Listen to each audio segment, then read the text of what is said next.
The blizzard came down like God's own fury upon the Arkansas mountains, burying everything in sight beneath a white shroud so thick that Scarlett Vaughn could no longer tell earth from sky. She had been foolish to leave town when the clouds gathered dark and heavy on the horizon, but desperation made fools of even the wisest souls, and she had been desperate indeed.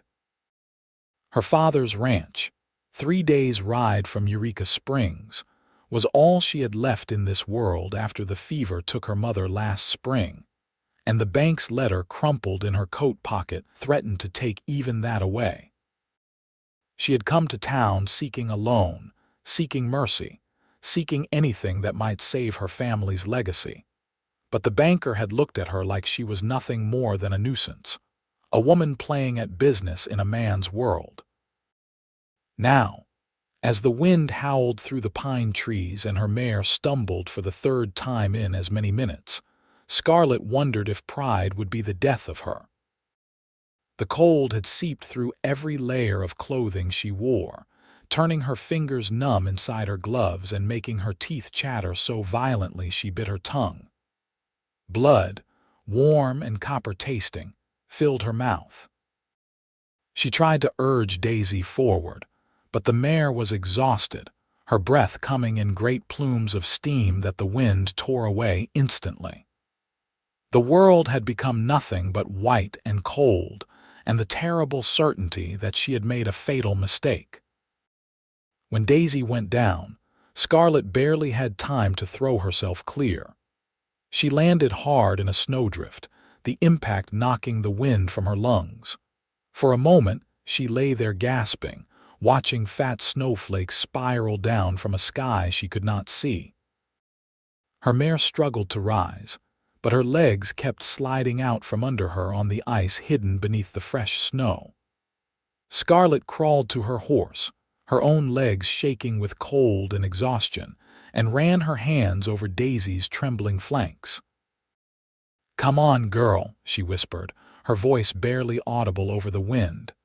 "Please get up. We cannot stop here. We will freeze." But even as she spoke the words, Scarlett knew they were already in trouble. She could no longer feel her feet, and her hands were clumsy and slow. The light, what little there was of it, was fading fast. Night was coming, and with it, temperatures that would kill her as surely as a bullet. She tried to remember what her father had taught her about surviving in the wilderness, but her thoughts moved sluggishly, like molasses in winter. Daisy finally managed to stand, though she favored her right foreleg. Scarlett knew then that they would not make it back to town, not tonight, possibly not ever. The realization should have terrified her, but instead she felt a strange calm settle over her. This was how it ended then. Not with the drama and passion she had sometimes imagined in her girlhood dreams, but alone in the snow, frozen and forgotten. The bank would take the ranch anyway. Perhaps it was better this way. She led Daisy forward, though she had no idea if they were even heading in the right direction anymore. The world had become a white void, directionless and infinite. Her feet moved mechanically, one in front of the other, because stopping meant dying, and some stubborn part of her was not quite ready to surrender. But the snow kept falling and the wind kept howling, and eventually Scarlett's legs simply would not carry her any farther.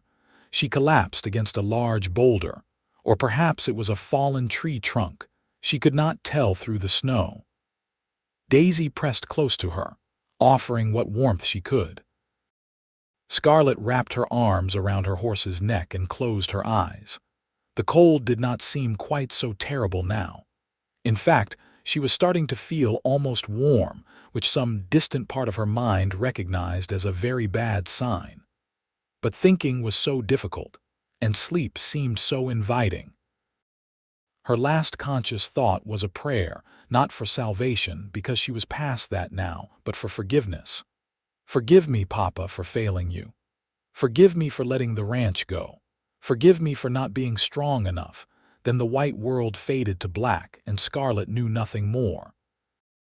The cold was what woke her, or perhaps it was the sound of a voice calling through the storm.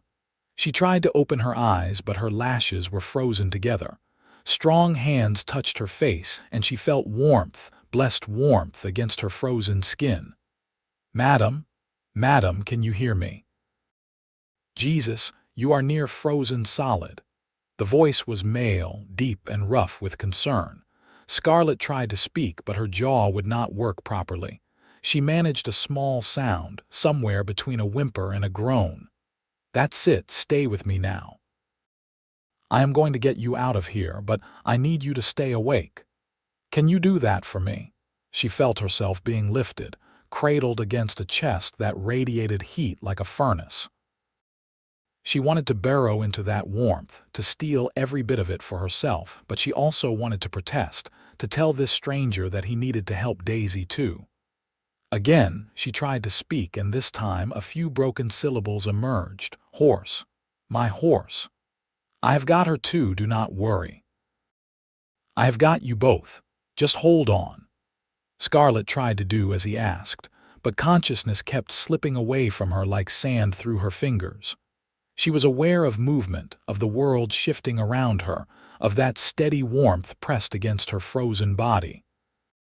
Sometimes she heard the voice again, talking to her in low, soothing tones, though she could not make out the words. Other times, there was only the howling wind and the darkness behind her eyelids. When she woke again, real awareness came flooding back all at once. She was warm, genuinely warm, lying beneath heavy blankets in front of a roaring fire. For a moment she simply lay there, luxuriating in the absence of cold, in the miracle of being alive. Then memory returned, and with it a flood of questions. Where was she? Who had found her? What had happened to Daisy? She opened her eyes and found herself in a small cabin, rustic but well maintained. The fire crackled cheerfully in a stone fireplace, and the smell of coffee filled the air. To her left, she could see a simple kitchen area with a cast iron stove. To her right, a rough-hewn table and 2 chairs. The walls were adorned with various tools and tack, and a rifle hung above the door. It was a bachelor's dwelling, she thought, clean but sparse, missing the touches that a woman would have added. "You are awake." Scarlett turned her head toward the voice and saw him for the first time. He stood by the stove, pouring coffee into a tin cup, and the sight of him made her breath catch in her throat for reasons that had nothing to do with the cold.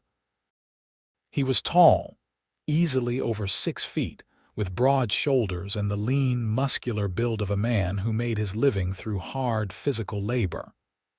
Dark hair, almost black, fell past his collar, and several days' worth of beard shadowed his jaw. But it was his eyes that held her attention, pale gray like storm clouds, set in a face that was all hard angles and weathered planes. He looked like the land itself had carved him, rough and wild and beautiful in a way that was entirely masculine. "How are you feeling?" he asked, moving toward her with the cup of coffee. His voice matched his appearance, low and gravelly, with a hint of Texas drawl softened by years spent elsewhere. "Warm," Scarlett managed, her own voice coming out hoarse and scratchy, "which is more than I expected to feel ever again." A slight smile tugged at the corner of his mouth. "You came damn close to not feeling anything ever again. What in God's name were you doing out in that storm? I could ask you the same question." "Fair enough." He handed her the coffee, and she sat up carefully, clutching the blankets around herself. It was only then that she realized she was wearing unfamiliar clothing, a man's shirt far too large for her, and her own dress was nowhere to be seen. Heat flooded her cheeks. "I apologize for the liberty," he said, reading her expression. "But your clothes were soaked through. You would have died of the cold even in here if I had not gotten you into something dry. I assure you I was a perfect gentleman about it." Scarlett believed him. There was something in his bearing, a quiet integrity that spoke of a man who lived by a code, even if it was a code of his own making. "Thank you," she said softly, "for saving my life, and for being a gentleman." He nodded and moved to sit in one of the chairs by the table, giving her space. "Name's Quentin Armstrong. I've got a ranch about 2 miles south of here. Was heading back from checking the north pasture when I saw your horse's tracks. Followed them and found you just in time." "Scarlett Vaughn," she replied, wrapping her hands around the warm cup. "My father has had a ranch 3 days north of Eureka Springs. I was trying to make it back from town when the storm hit." She paused, then asked the question that had been weighing on her mind. "My horse, Daisy, is she all right?" "She is in my barn, warm and fed. She has got a slight strain in her foreleg, but nothing that will not heal with rest. She's a tough animal. Saved your life by standing over you the way she did." Relief washed over Scarlett so intensely that tears pricked at her eyes. She blinked them back, refusing to cry in front of this stranger, no matter how kind he had been. "Thank you for bringing her to. She was my mother's horse. I could not bear to lose her." Quentin studied her for a long moment, his gray eyes thoughtful. "You said your father had a ranch, past tense." Scarlett took a sip of coffee to buy herself time. It was strong and black and perfect. "He died 2 years ago, thrown from a horse, broke his neck. I have been trying to keep the place running since then, but—" She trailed off, not sure why she was telling him all this. Perhaps it was the aftermath of her near-death experience, or perhaps it was simply that he had kind eyes despite their hardness. "The bank is threatening to foreclose. I went to town to try to negotiate, but they were not interested in negotiating with a woman." "That is why you were out in the storm," Quentin said, understanding in his voice. "You were desperate." "I was foolish," Scarlett corrected. "I saw the clouds coming, but I thought I could outrun them. Pride and desperation make a dangerous combination." "So does courage," Quentin said quietly. "Not many people would try to run a ranch alone, man or woman." "I have not been entirely alone. I have 2 hired hands, both older men who have been with my family for years. But they are ranch hands, not managers. The decisions fall to me." She set down the coffee cup and pulled the blankets more tightly around herself. "I apologize, Mr. Armstrong.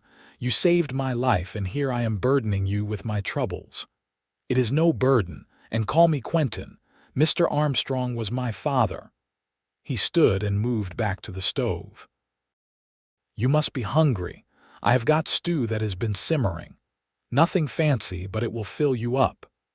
As if on cue, Scarlett's stomach growled loudly. She had not eaten since early that morning, and it was now. She glanced at the window and saw only darkness, late evening. "I would be grateful, thank you." She watched as Quentin ladled thick beef stew into a bowl and brought it to her with a spoon. His movements were efficient and practiced, a man used to taking care of himself. Up close, she noticed the small scars on his hands, the calluses that came from years of hard work. He was probably in his late 20s or early 30s, she guessed, though the weathering of his face made it hard to tell exactly. The stew was delicious, rich and hearty, and Scarlett ate it with an appetite that would have horrified the ladies' society back in Eureka Springs. But she was too hungry to care about propriety, and Quentin did not seem the type to judge. "How long have you had your ranch?" she asked between bites. 5 years. Bought it with money I saved working cattle drives up from Texas. It is not much, but it is mine, paid in full." There was pride in his voice, the kind that came from building something with your own hands. "I run about 200 head of cattle, some horses." "It is a living." "That is more than I can say about my place right now," Scarlett said with a bitter laugh. "We have maybe 100 head left, and I had to sell off most of the horses just to pay the hands. At this rate, even if the bank does not foreclose, I will have nothing left to run." Quentin leaned back in his chair, his eyes never leaving her face. What does the bank want? $600 by the end of February, or they take everything. I have maybe 300 if I am lucky, and that is only if I sell what little stock I have left. But if I do that, I will have nothing to rebuild with even if I manage to save the land. That is a hell of a situation. That is one way to put it. Scarlett finished the stew and set the bowl aside. But it is my problem, not yours. You have already done more than enough by saving my life. Once the storm passes, I will be out of your way. The storm is not going to pass for a while yet, Quentin said, glancing toward the window. Could be another day or two before it is safe to travel. You are welcome to stay here until then. The thought of spending days in close quarters with this stranger, no matter how honorable he seemed, made Scarlett nervous for reasons she did not want to examine too closely. I cannot impose on you like that. It is not an imposition. I have got supplies enough for two, and the barn is plenty big for your horse. Besides, it is not like you have got much choice. You go out in that storm again, you will die for real this time. He was right, of course, which did not make it any easier to accept. Scarlett had spent the last 2 years being independent, making her own decisions, relying on no one but herself. The idea of being dependent on a man, even temporarily, chafed against everything she had become. But pride was what had nearly killed her in the first place, and she was not about to make that mistake twice. Then I thank you for your hospitality, Quentin. I promise to be as little trouble as possible. You already are trouble, he said, but there was a hint of amusement in his voice. Any woman who nearly freezes to death in a blizzard is trouble by definition, but you are welcome here all the same. That night, Scarlett lay awake in Quentin's bed while he slept on the floor by the fire, having insisted despite her protests. The wind howled outside, rattling the windows and reminding her how close she had come to death. But inside the cabin, it was warm and safe, and for the first time in months, she felt something other than the constant weight of responsibility and fear. She told herself it was just gratitude, the natural response to being saved from certain death. But as she lay there in the darkness, listening to the steady sound of Quentin's breathing, she knew it was more complicated than that. There was something about him, something in the way he looked at her like she was a person rather than just a woman, something in the quiet strength he carried like a second skin. It was dangerous, she thought, to let herself feel anything for him. She had a ranch to save, a legacy to protect, and no room in her life for complications. But her heart, it seemed, had other ideas. The next morning dawned gray and cold, with snow still falling steadily from a leaden sky. Scarlett woke to find Quentin already up, stoking the fire and putting coffee on to boil. Her dress, she saw, was hanging by the hearth, clean and nearly dry. "Morning," he said without turning around. "Coffee will be ready in a minute. How are you feeling?" "Better, thank you." Scarlett sat up, careful to keep the blankets wrapped around herself. "My dress, did you wash it? It needed it after being in the snow. Figured you would want it back." The simple thoughtfulness of the gesture touched her more than it probably should have. "That was kind of you." Quentin shrugged. "Common decency, not kindness. There are plenty of men who would not know the difference." He turned to look at her then, his gray eyes serious. "I am not plenty of men." "No," Scarlett said softly. "I am beginning to see that." After breakfast, Quentin bundled up in his heavy coat and hat. "I need to check on the animals. Want to come see your horse?" Scarlett nodded eagerly. She dressed quickly once he stepped outside, grateful to be back in her own clothes even if they were still slightly damp. She borrowed one of Quentin's coats, which hung past her knees, and followed him out into the biting cold. The barn was a sturdy structure, well built and warm despite the storm raging outside. 4 horses occupied the stalls, along with Daisy, who whinnied in recognition when she saw Scarlett. She hurried to her mare's side, running her hands over the familiar coat and murmuring soft words of comfort. "She looks good," Scarlett said, relief evident in her voice. "The leg, just a strain. Keep her on stall rest for a week or so, and she will be good as new." Quentin moved down the line of stalls, checking water buckets and hay nets with practiced efficiency. "I've got 3 mares and a young stallion. That gray over there, the one with the white star, she is due to foal in spring. First one for me." "She is beautiful," Scarlett said, moving to admire the mare in question. "Good bloodlines, the best I could afford. Her sire was a cavalry horse, supposed to have come from good stock back east. I am hoping to start building up my herd, selling quality horses along with the cattle." They fell into easy conversation about horses and ranching, and Scarlett found herself enjoying it more than she had enjoyed anything in a long time. Quentin knew his business, that much was clear, but he also listened when she talked, actually listened, treating her opinions with respect rather than the condescension she usually encountered from men. By the time they finished with the animals and headed back to the cabin, she was laughing at one of his stories about a particularly stubborn steer, her cheeks flushed with cold and something else she did not want to name. The rest of the day passed in a strange, suspended kind of peace. Outside, the blizzard continued its assault on the mountains, but inside the cabin, time seemed to slow down. They talked about everything and nothing, their lives and dreams, the challenges of ranching and the beauty of the land they both loved. Quentin told her about growing up in Texas, the youngest of 4 brothers, and how he had headed north after his parents died, looking for a fresh start.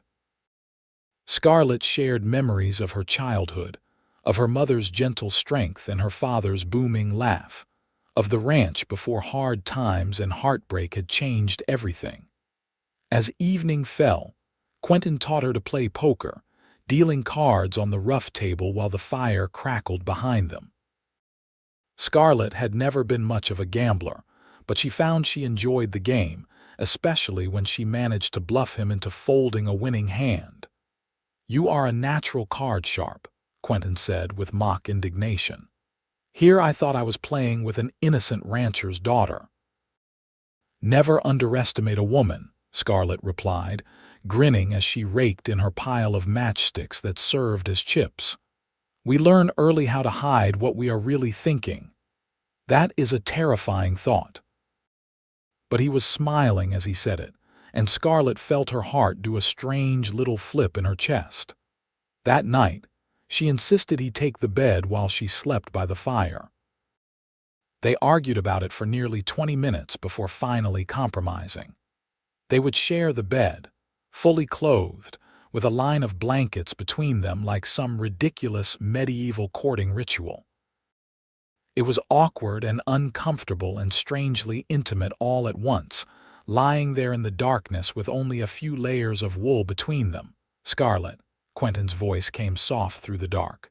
"Yes. What will you do if you lose the ranch?" She had been trying not to think about it, but the question hung between them now, demanding an answer. "I do not know. I suppose I could try to find work in town, maybe as a seamstress or a shopkeeper's assistant, but the thought of leaving the land, of giving up everything my parents built." Her voice cracked and she swallowed hard. "It feels like I would be losing them all over again." "I understand that," Quentin said quietly. "When I left Texas, it felt like I was leaving my family behind, even though they were already gone. But sometimes, moving forward is the only way to honor what came before. Maybe. Or maybe some things are worth fighting for, even when the fight seems hopeless. You are not wrong about that either."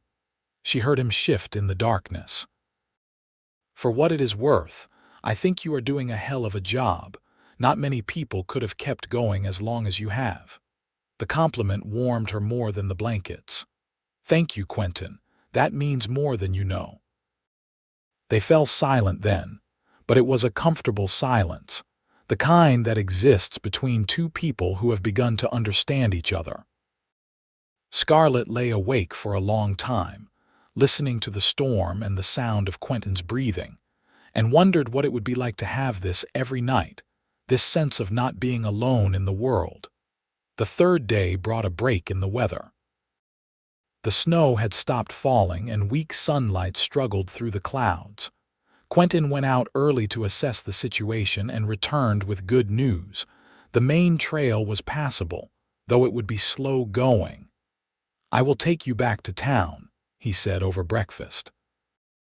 "You can stay at the hotel there while you recover your strength, then head home when you are ready." Scarlett knew he was right, but the thought of leaving the cabin, of leaving him, filled her with an unexpected sadness.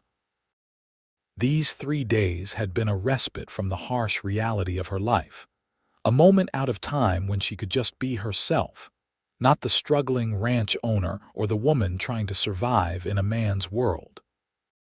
Just Scarlett, talking and laughing and learning to play poker with a man who saw her as an equal. "I suppose that makes sense," she said, trying to keep her voice neutral. "Though I hate to take you away from your work. Work can wait. Making sure you get to safety cannot." They packed up in silence, the easy companionship of the past days now shadowed by the knowledge of their impending separation. Quentin saddled 2 of his horses while Scarlett helped, both of them moving with the efficiency of people used to hard work. Daisy would stay behind to rest her leg, and Quentin promised to bring her to town once she was sound. The ride to Eureka Springs took most of the day. The trail was treacherous with ice and deep snow, requiring careful navigation. They rode single file, with Quentin leading the way, and spoke little. But every time Scarlett glanced at his broad back ahead of her, she felt that strange ache in her chest, the feeling that she was leaving something important behind. Eureka Springs appeared before them as the sun began to set, its buildings dusted with snow, smoke rising from a dozen chimneys. The town was bustling with activity, despite the cold, people going about their business with the determination of frontier folk who refused to let winter slow them down. Quentin led them to the hotel, a 3-story building on Main Street that promised hot meals and warm beds. Inside, the lobby was blessedly warm. Quentin spoke quietly with the clerk, a middle-aged woman with kind eyes, and paid for Scarlett's room over her protests. "Consider it a loan," he said when she tried to refuse. "You can pay me back when your fortunes improve. And if they do not improve, then we will call it a gift." He took off his hat, turning it in his hands. "Scarlett, I want you to know these past few days they have meant something to me. I have not had much company since I came north, and having someone to talk to, someone who understands this life, it has been good." "It has been good for me too," Scarlett said softly. "More than good if I am being honest." They stood there in the lobby, looking at each other, and Scarlett felt the weight of all the words they were not saying. She wanted to ask him not to leave, to stay in town a while longer, to give her more time to figure out what she was feeling. But she had no right to ask that of him, no claim on his time or his life. "I should get back," Quentin said finally. "I have been away from the ranch too long as it is. Of course. Thank you again, Quentin, for everything."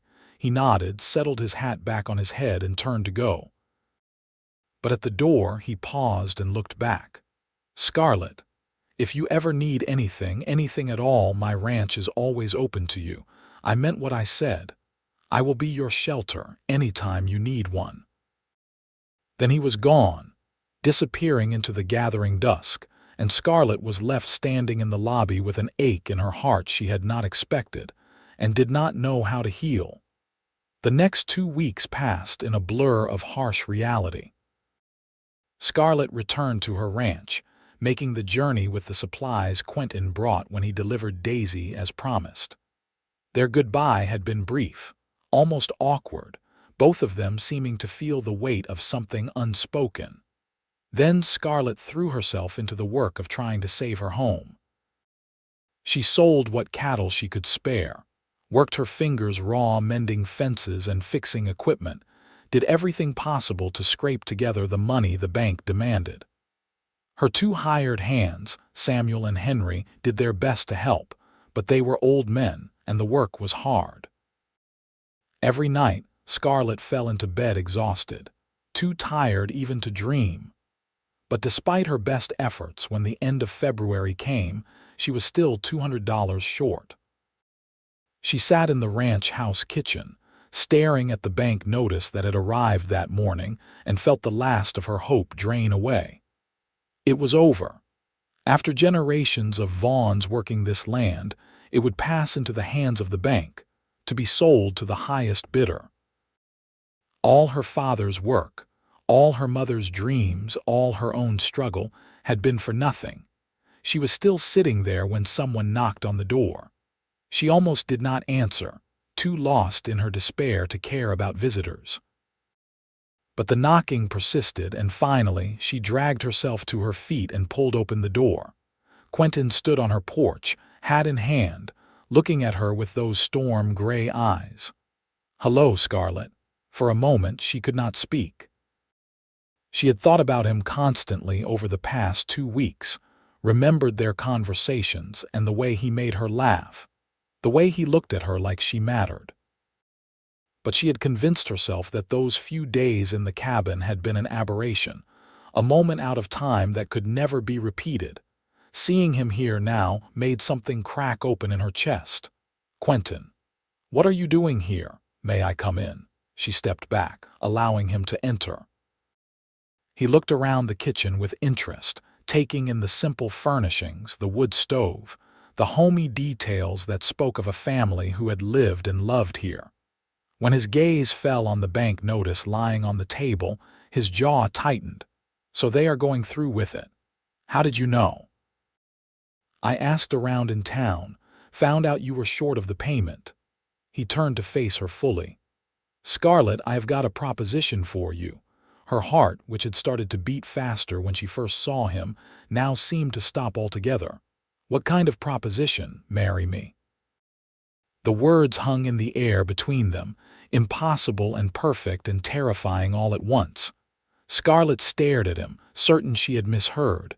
"Marry you? Quentin, we barely know each other." "We know enough. I know you are strong and smart and stubborn as hell. I know you love your land and you will fight for what is yours. I know you play a mean hand of poker and you look beautiful when you laugh." He took a step closer.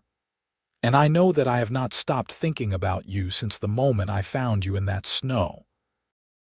I told you I would be your shelter, Scarlett. Let me prove it. But marriage, that is not something to enter into lightly." Even as she said it, her mind was racing, calculating, hoping despite herself. "Why would you do this?" "Because I am tired of being alone. Because you need help and I can give it. Because in those 3 days we spent together, I felt more at home than I have in the 5 years I have been in Arkansas." His voice dropped lower, more intimate. "And because I am falling in love with you, and I think maybe you might be feeling the same way about me." Scarlett's breath caught in her throat. She wanted to deny it, to tell him he was wrong, but the words would not come. Because he was not wrong. She had been trying not to acknowledge it, trying to focus on practical matters and survival. But the truth was that she had started falling for him from the moment he pulled her from the snow. Maybe even before that, when she first opened her eyes and saw him standing by the stove, backlit by firelight, looking like every fantasy she had never let herself have. "Even if that is true," she said slowly, "marriage is more than feelings. It is a partnership, a commitment. You would be taking on my debts, my failing ranch, all my problems. And you would be taking on a stubborn cowboy who sometimes does not talk for days and has got more opinions than sense about how to run cattle." Quentin smiled, and it transformed his face, softening the hard lines and making him look younger. I am not proposing charity, Scarlett. I am proposing a real marriage, a partnership, like you said. We combine our ranches, our resources, our work. Your land borders mine on the north side. Together, we would have enough grazing land to really build something. You have thought about this. I have thought about nothing else for 2 weeks. He reached out and took her hand, his calloused fingers warm against hers. I am not going to lie and say it will be easy. Building a life together never is, but I think we could make it work. I think we could make something good. Scarlett looked down at their joined hands, at the contrast of his larger, darker hand encompassing hers. It was insane. She had known him for less than a month. Marriage should be built on more than 3 days in a snowbound cabin and 2 weeks of yearning. It should be careful and considered and sensible. But sensible had never saved anyone from a blizzard. If I say yes, she said quietly, it would have to be a real marriage. Not just a business arrangement.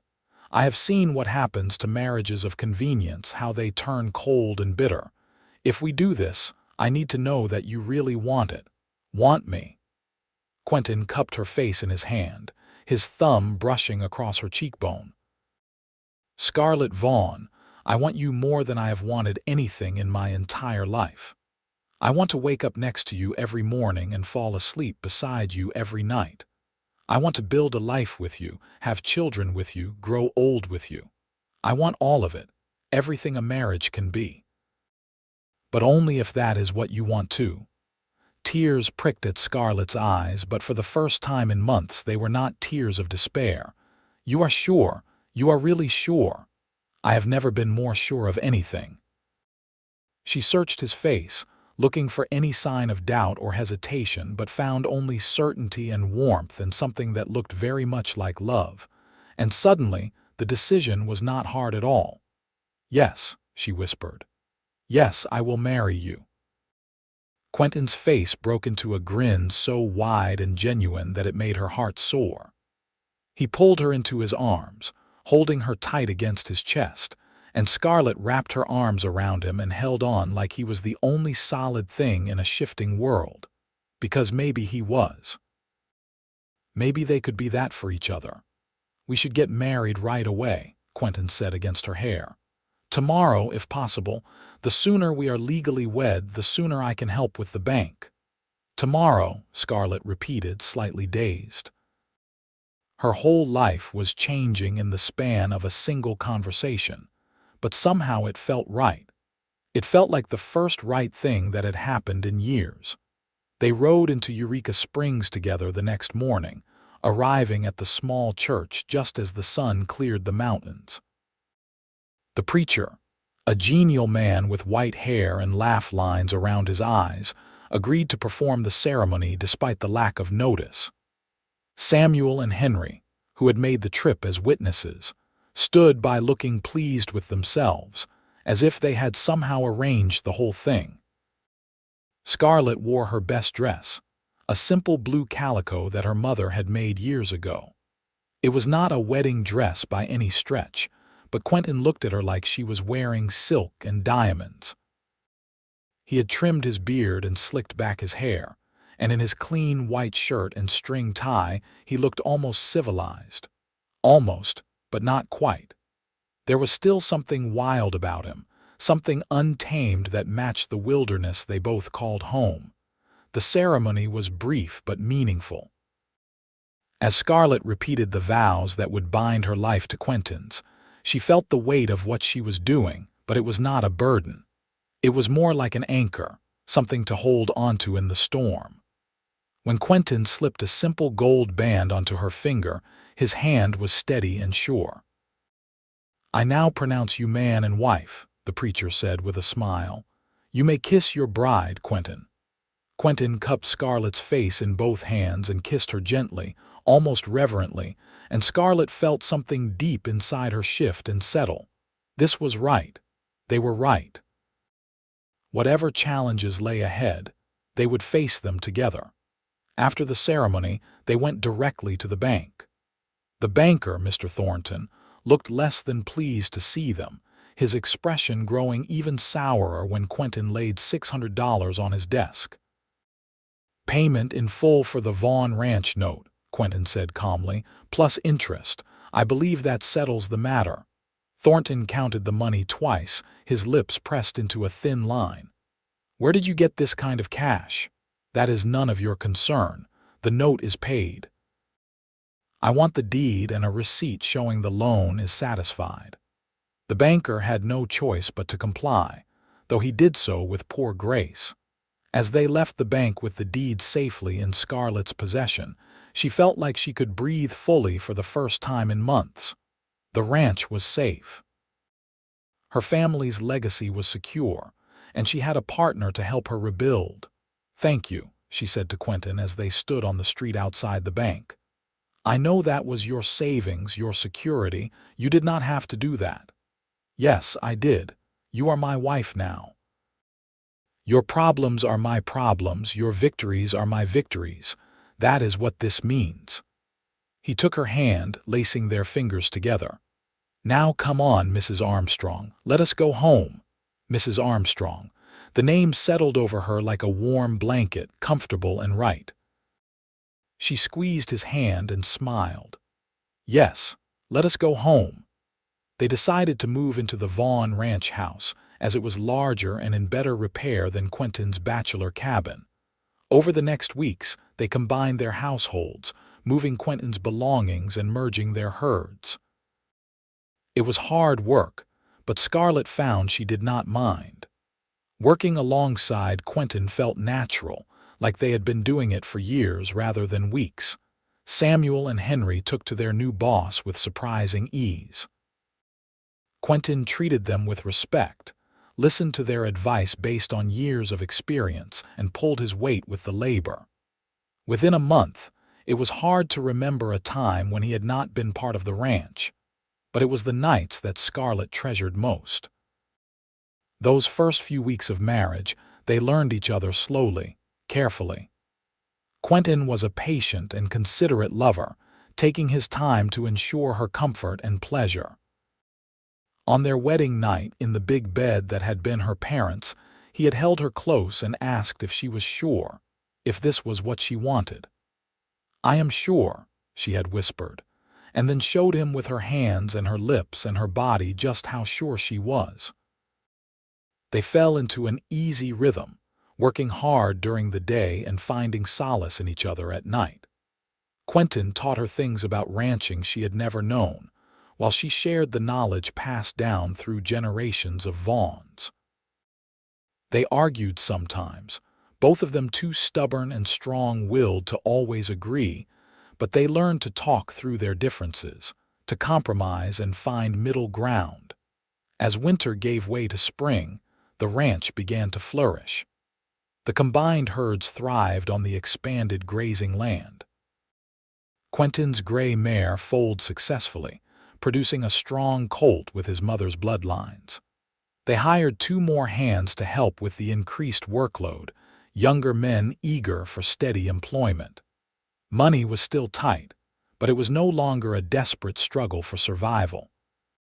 And somewhere in the middle of all that work and growth, friendship deepened into something more. Scarlett found herself falling in love with her husband all over again. Not the sudden, intense attraction of their first meeting, but a deeper, steadier love built on respect and partnership and shared dreams.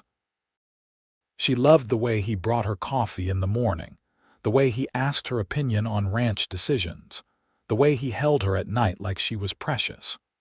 One evening in late May, they sat together on the porch watching the sunset paint the sky in shades of gold and crimson.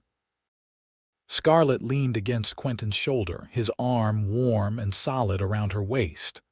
"You ever regret it?" she asked quietly. "Marrying me so quickly, taking on all my problems?" Quentin turned to look at her, his gray eyes soft in the fading light. "Not for a single second, do you?" "No. But sometimes I worry that I trapped you, that you felt obligated to help me, and now you are stuck." "Scarlett." He turned her to face him fully, his hands gentle but firm on her shoulders. "I am not stuck. I am exactly where I want to be. You did not trap me, you saved me. I did not realize how lonely I was until I had you. Now I cannot imagine going back to that life." He kissed her forehead, then her nose, then her lips. "I love you, not because I have to, but because I choose to every single day." "I love you too," Scarlett whispered, and meant it with every fiber of her being. "More than I knew it was possible to love someone." They made love that night with a passion and tenderness that left them both breathless. And afterward, lying tangled together in the darkness, Scarlett sent up a silent prayer of thanks. The blizzard that had nearly killed her had instead brought her the greatest gift of her life. In burying her hope, the snow had also planted the seeds of something new and beautiful. Summer brought its own challenges and joys. A drought in July tested their water supplies, but the creek that ran between the two properties held steady. They dug additional irrigation ditches, working side by side in the brutal heat, and managed to keep the herds watered. In August, a group of rustlers tried to steal cattle from the north pasture, but Quentin and the hands drove them off with warning shots and strong words. No one was hurt, and they increased their patrols after that. Through it all, Scarlett and Quentin grew closer. They learned each other's rhythms and habits, the small intimacies that mark a true marriage. She discovered that he was ticklish along his ribs, that he hated beans but would eat them without complaint if she cooked them, that he had a beautiful singing voice he only used when he thought she could not hear. He learned that she was grumpy before her morning coffee, that she cried at sappy stories, but stayed dry-eyed through real disasters, that she could outride most men and was not afraid to prove it. In September, Scarlett realized she had missed her monthly courses. She waited another month to be sure, then told Quentin over breakfast on a crisp October morning. "I am with child," she said simply, watching his face. For a moment he just stared at her, his coffee cup frozen halfway to his lips. Then a slow smile spread across his face, growing wider and wider until he was grinning like a fool. "A baby. We are going to have a baby. In the spring, I think. Late April or early May." Quentin set down his cup and came around the table, pulling her up into his arms and spinning her around. "A baby, Scarlett, this is wonderful," she laughed, dizzy and happy and just a little scared. "You are not worried about the timing, the expense, everything we still have to build, worried. I am terrified." He set her down carefully, his hands gentle on her waist. "But I am also happier than I have ever been. A child, Scarlett, our child. A piece of you and a piece of me, growing up on this land we love." "You are going to be a wonderful father," Scarlett said softly, touching his face. "And you are going to be an amazing mother." He kissed her, long and sweet. "We should celebrate. Let us go into town, buy something special for dinner." "Quentin Armstrong, are you getting sentimental on me?" "Damn right I am. My wife is having my baby. I am allowed to be sentimental." The pregnancy progressed smoothly, despite Scarlett's initial fears. She continued to work on the ranch as long as she could, though Quentin and the hands increasingly tried to limit her to lighter tasks. She bore their hovering with as much grace as she could muster, understanding that it came from love and concern, even if it sometimes drove her crazy. As her belly grew round with their child, Quentin became even more protective and attentive. He made sure she ate well, rested enough, did not overexert herself. At night, he would lay his hand on her swollen stomach and talk to the baby, telling stories about the ranch and the land, about the life they would have together as a family. "You think it is a boy or girl?" Scarlett asked one night, watching him commune with her belly. "Does not matter to me. As long as both of you are healthy, I will be happy." "But if you had to guess," Quentin considered, his hand moving gently over her stomach. "A boy, I think. He kicks like a bull." "She kicks like a bull," Scarlett corrected with a laugh. I am convinced it is a girl. Then we had better pick out 2 names just to be safe. They debated names for weeks, both of them having strong opinions. Finally, they settled on Samuel for a boy, after the hand who had been with Scarlett's family the longest, and Margaret for a girl, after Quentin's mother. Either way, the child would carry a piece of their past into the future. Winter came again, and with it, memories of the blizzard that had brought them together. On the anniversary of the day Quentin had found her in the snow, Scarlett stood by the window watching fresh flakes fall from the sky. She was 8 months pregnant now, round and ungainly and more beautiful than Quentin had ever seen her. He came up behind her, wrapping his arms carefully around her swollen middle. What are you thinking about? About a year ago. About how close I came to dying in a storm like this. About how much has changed since then. Regrets? Not a single one. She leaned back against him, feeling safe and loved and whole. You know what you said that day, when you found me? I said a lot of things. I was panicking, thinking you were going to die on me before I even got you back to the cabin. You said you would be my shelter, and you have been, Quentin. In every way that matters, you have been my shelter from every storm. He kissed the side of her neck, his beard tickling her skin. You have been mine too. Before you, I was just drifting, existing but not really living. You gave me a reason to build something that lasts, to put down real roots. They stood together, watching the snow fall, and Scarlett felt a contentment so deep it was almost painful.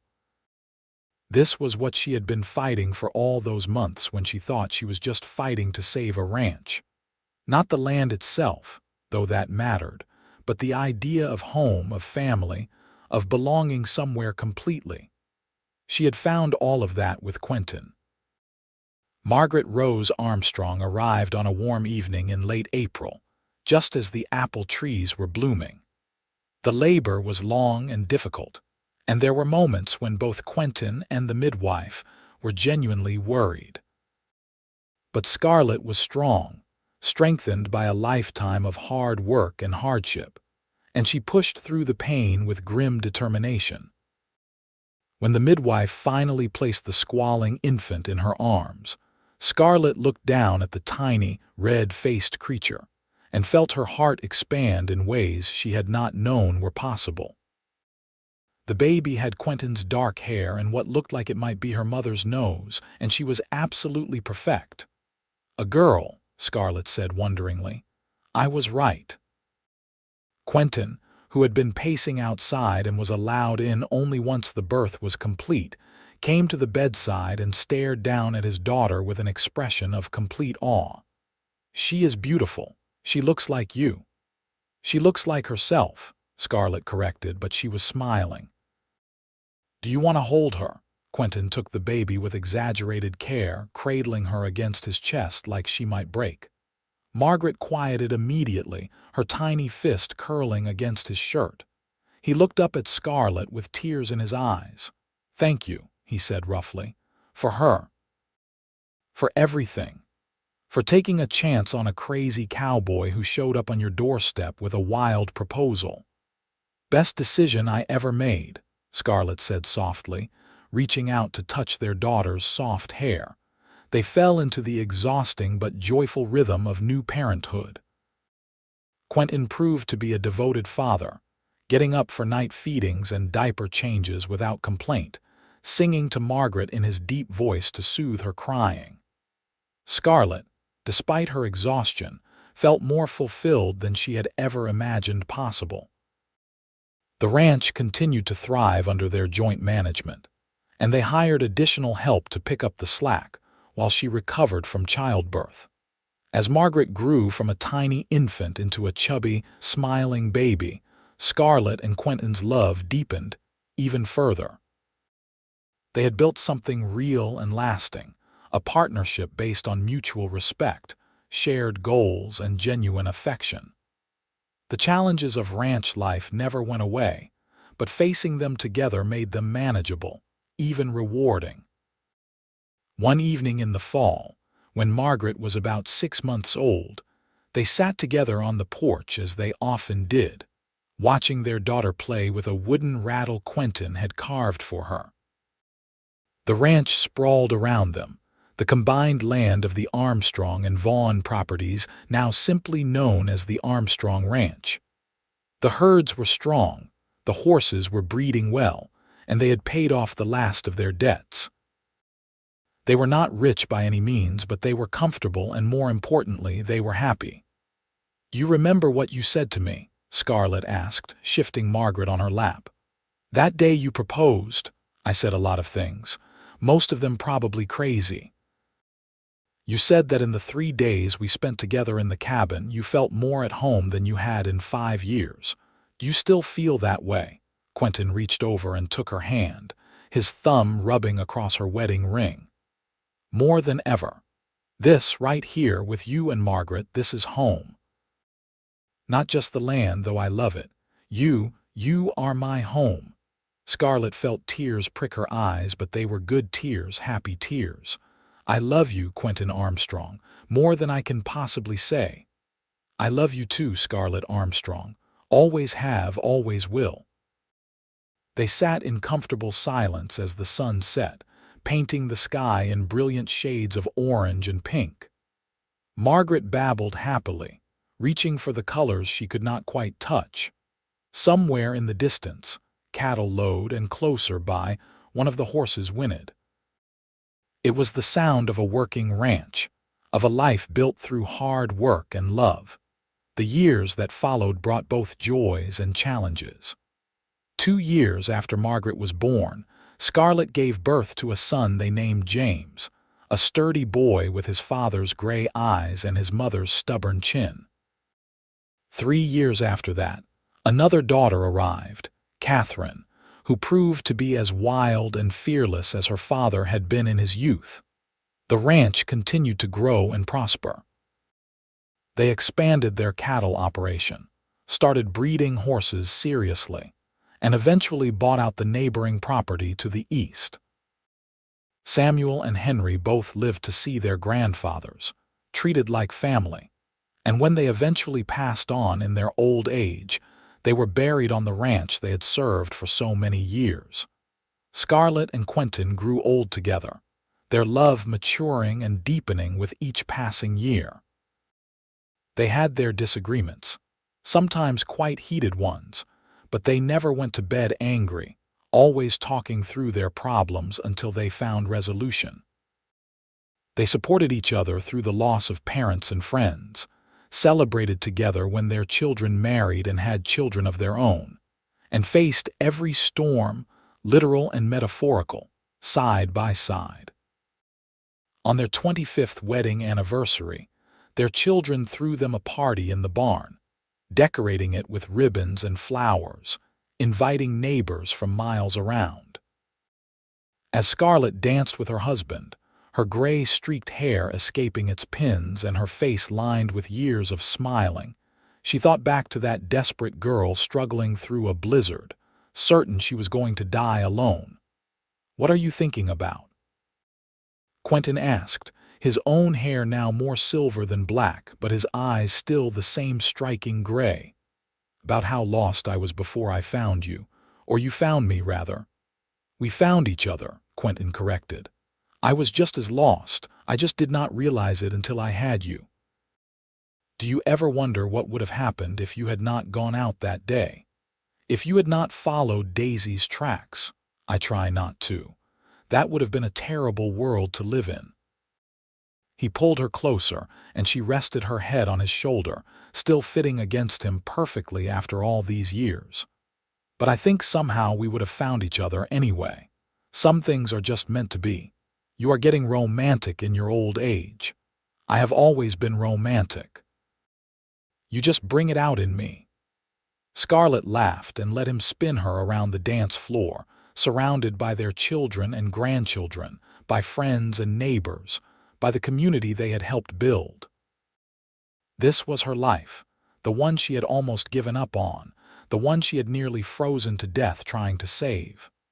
And it was better, richer, more beautiful than anything she could have imagined in those dark days before the blizzard. As the party wound down and guests began to leave, Scarlett and Quentin walked out onto the porch, looking up at the stars scattered across the clear night sky. The air was crisp with the promise of autumn, but not yet cold. It was perfect weather, the kind that made you grateful to be alive. 25 years, Scarlett said wonderingly. It feels like forever and no time at all. Here is to 25 more, Quentin said, raising an imaginary glass. At least, Scarlett agreed and kissed him under the stars. They stood there together, two people who had found each other in the worst of circumstances and built something beautiful from it. The ranch stretched out around them, a legacy not just of land and cattle, but of love and partnership and the stubborn refusal to give up. Somewhere inside the house, they could hear their grandchildren laughing, the sound of the next generation growing up on the same land their grandparents had fought so hard to keep. The snow had buried her hope all those years ago, but Quentin had dug her out, had offered her shelter, and in doing so, had given her a life beyond her wildest dreams. They had built their shelter together, brick by brick, day by day, and it had proven strong enough to weather any storm. As they headed inside together, hand in hand as they had been for a quarter century, Scarlett sent up a silent prayer of thanks. For the blizzard that had nearly killed her, for the cowboy who had saved her, for the love that had grown between them, steady and true. For this life they had built together, on this land they both loved, for home in all its forms. The winter of their 30th anniversary brought another blizzard, not quite as fierce as the one that had changed their lives, but significant nonetheless. Scarlett stood at the window of the ranch house, watching the snow fall, and felt Quentin come up behind her, wrapping his arms around her waist just as he had so many times before. "Remembering?" he asked. "Always. How could I forget? That blizzard brought me you. And you brought me everything else." He rested his chin on top of her head. "I am a lucky man, Scarlett Armstrong."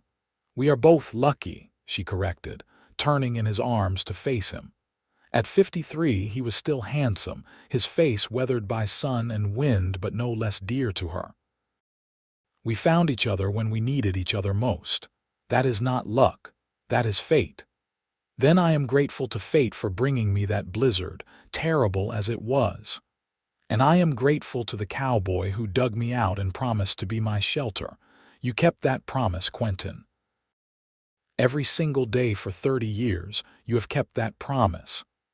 And I will keep it until the day I die," he said solemnly. "You are my heart, Scarlett. You always have been, from that first moment I saw you half frozen in the snow. I took one look at you and knew my life was about to change."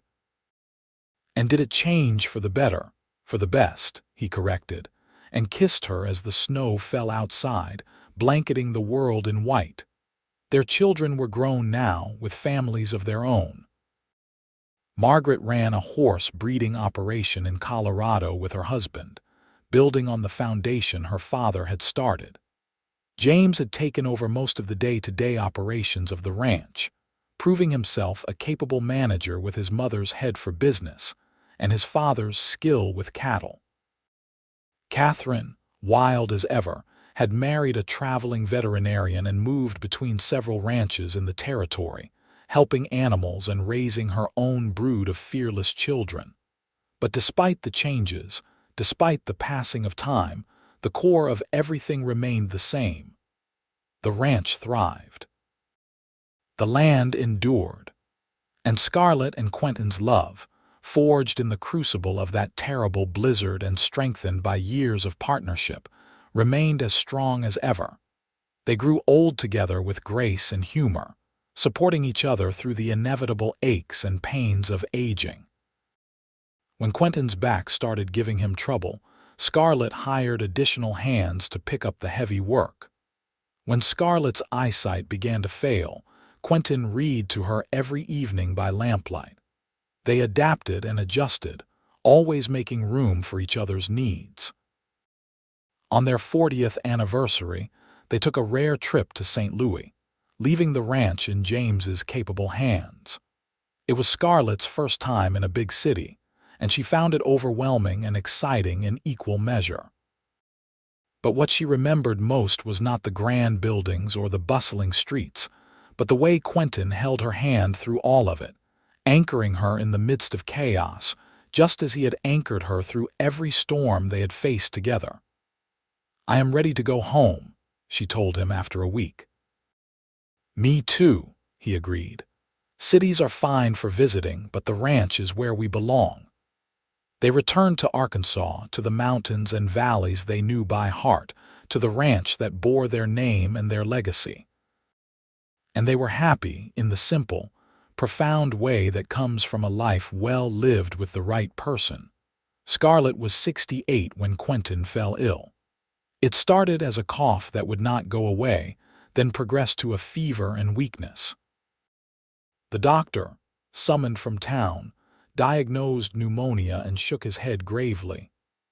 At 70, Quentin did not have the strength he once had, and his body struggled to fight off the infection. For 2 weeks, Scarlett barely left his bedside. She bathed his forehead with cool cloths, spooned broth into him when he could keep it down, and held his hand through the long, difficult nights. Their children came, one by one, to say their goodbyes, though Scarlett refused to accept that goodbye was necessary. "You are not leaving me," she told him fiercely when he was at his weakest.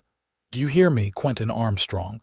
You promised to be my shelter, and I am holding you to that promise." "Scarlett," he said, his voice barely a whisper, "I am tired. I do not care. You fight. You fight like you have fought for everything else we have built together." Tears streamed down her face. "Please, Quentin, please do not leave me. I am not ready to do this alone." He squeezed her hand weakly. "You are the strongest person I know. You would be fine." "But I do not want to be fine without you. I want us to grow even older together.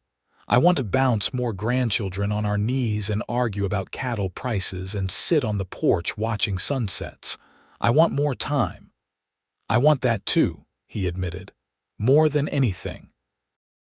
And perhaps it was her fierce will, or perhaps it was simply not yet his time, but Quentin began to improve. Slowly, painfully slowly, the fever broke and his strength returned. It took months for him to fully recover, and he was never quite as strong afterward, but he survived. They both survived, to celebrate one more anniversary, and another, and another. When Scarlett was 75 and Quentin was 77, they sat together on the porch on a warm summer evening, watching their great-grandchildren play in the yard. There were 8 of them now, ranging from toddlers to teenagers, all of them carrying forward the legacy of 2 people who had found each other in a blizzard and refused to let go. "We did good," Quentin said, his voice rough with age but still strong. "Look at all this. All these people who exist because I followed a horse's tracks in the snow." "We did very good," Scarlett agreed, leaning against him. "Better than I ever dreamed possible. Do you remember what you asked me once? If I ever regretted marrying you, I remember. I want you to know, after all these years, after everything we have been through, I have never regretted it for a single moment. You are the best thing that ever happened to me, Scarlett, the absolute best thing.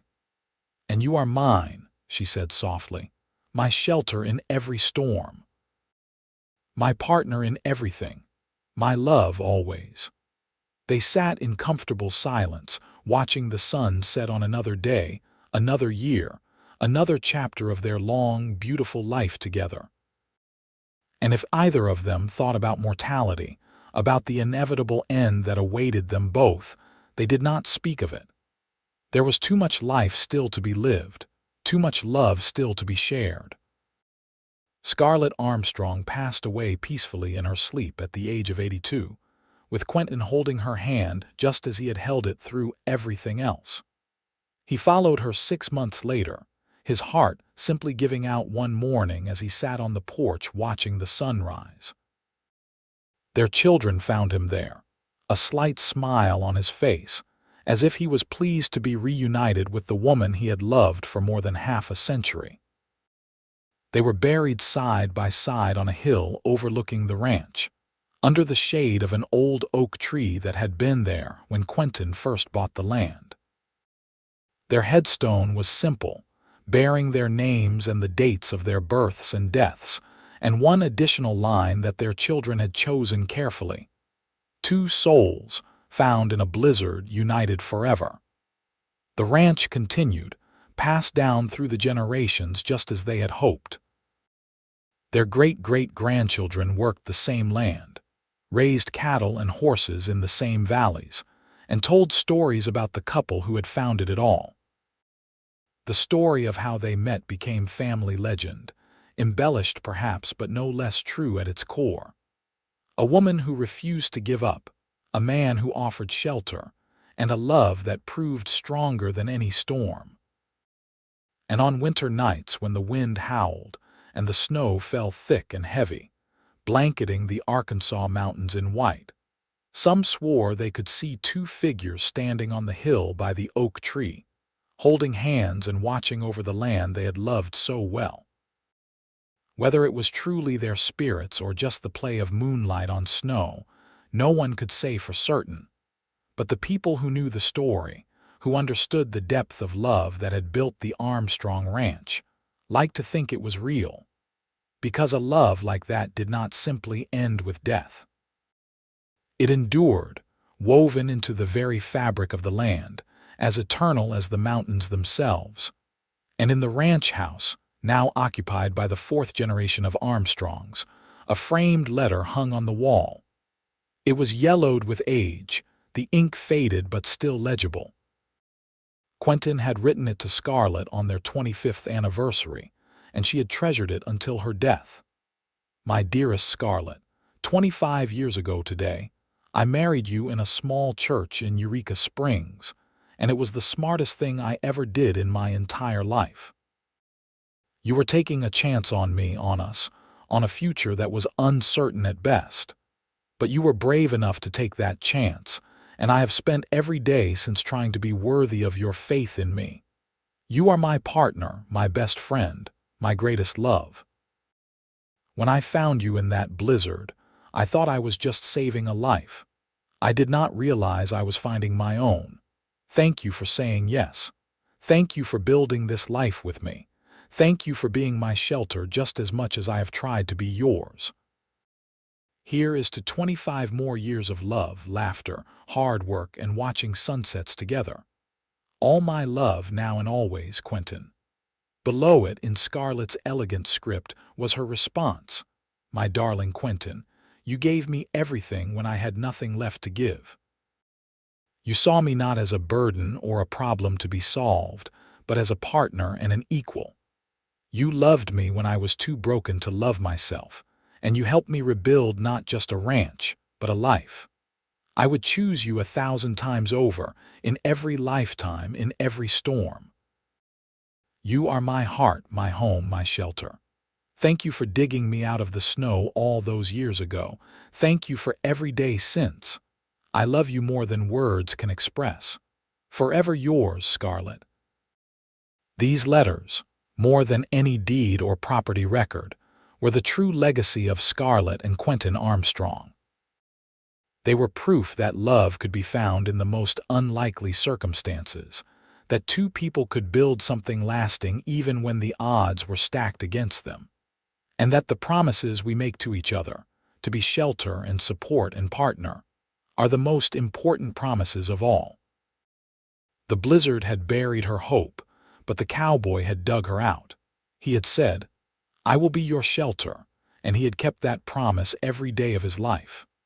And in return, she had given him a home, a family, a love that transcended the merely romantic to become something fundamental and unbreakable. Their story ended not with drama or tragedy, but with the quiet satisfaction of a life well lived and a love well earned. They had faced storms together, both literal and figurative, and they had weathered them all. They had built a legacy not just of land and cattle, but of love and partnership, and the absolute certainty that they were meant to find each other. And on the Armstrong Ranch, under the wide Arkansas sky, that legacy continued, generation after generation, a testament to two people who had refused to give up on each other or on their dreams. The snow had tried to bury hope, but love had proven stronger than winter's worst fury. In the end, that was all that mattered, not the size of the ranch or the number of cattle or the value of the land. What mattered was that Scarlett Vaughn and Quentin Armstrong had found each other when they needed each other most, had chosen to build a life together, and had loved each other faithfully until death and beyond. The blizzard had been the beginning. But love, real love, has no ending. It simply continues, woven into the stories we tell and the lives we live, as eternal as the land itself.